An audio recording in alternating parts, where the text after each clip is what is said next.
Mr. Chairman, Ranking Member, distinguished member of the committee, thank you for giving me this opportunity to talk about today Islamic fundamentalism and extremism under the name of ISIS or Shiite paramilitary groups have turned into a global threat.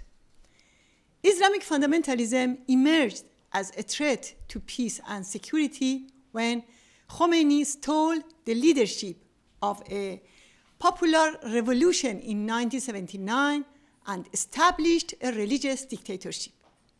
The Iranian regime has served as the main source of this ominous phenomenon in the region and across the world. The primary objective of Islamic fundamentalists, including ISIS, is to establish an Islamic caliphate and enforce Sharia law. They recognize no borders. Aggressiveness and violence are two common features of Sunni and Shiite extremists. As such, searching for moderates among them is an illusion. In 1993, we published a book, Islamic Fundamentalism, the New Global Threat, warning about this threat and identifying its epicenter in Tehran. We said the mullahs sought to obtain nuclear weapons, to export fundamentalism, and guarantee their own existence. Unfortunately, little, if anything, was done to prevent the export of fundamentalism. Experience shows that in the absence of a firm policy vis-à-vis Tehran regime, there will be destructive consequences. Unfortunately, failure to stop the Iranian regime's post-2003 meddling in Iraq, which led to occupy that country and further spreading fundamentalism. Similarly, crimes committed by Bashar Assad in Syria and the massacre and exclusion of Sunnis in Iraq by Maliki, coupled with Western silence, empowered ISIS.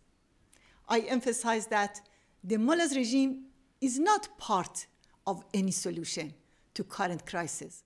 It is indeed the heart of the problem. The people of Iran indeed call the mullahs regime as godfather of ISIS and other fundamentalist groups.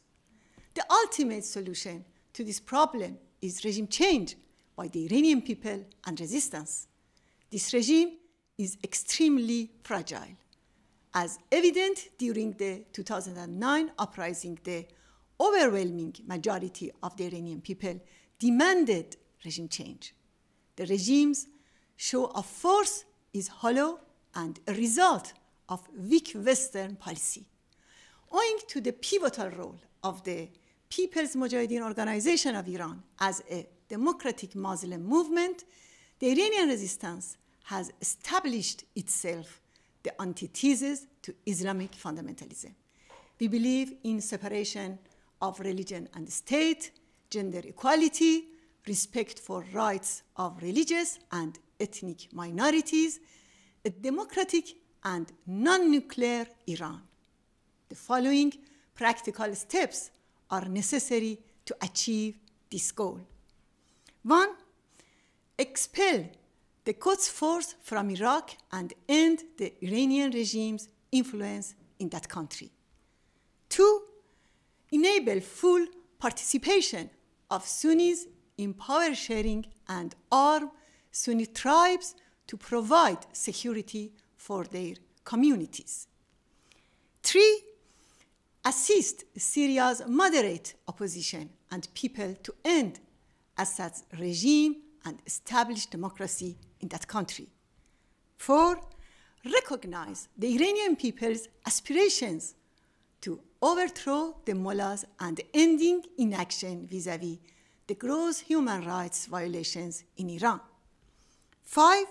Provide protection for and uphold the rights of members of Iran's organized opposition, the PMOI, in Camp Liberty in Iraq. 6. empower the true democratic and tolerant Islam to counter fundamentalist interpretations of this religion, and 7, block all pathways for the Mullah's regime to acquire nuclear weapons. But let me finish by a quote from America's first president, George Washington. The harder the conflict, the greater the triumph.